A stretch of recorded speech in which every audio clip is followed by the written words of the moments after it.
মৰমৰ ভোগালীটো আহি যেন আকৌ উপস্থিত হ'লহি।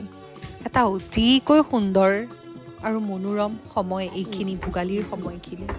ঘৰৰ হয়তো বোৱাৰীসকলে পিঠা পনা বনাই ঢেঁকী মাৰে আৰু তাকে আমেজ ল'বলৈ আমিও গৈ উপস্থিত হৈছিলোঁ শুৱালকুছিত।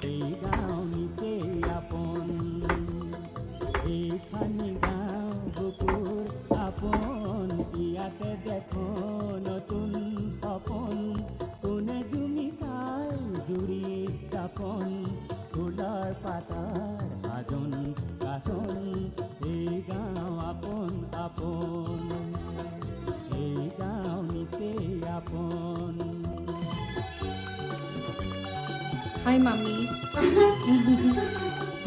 এইটো আমাৰ ব্লগ।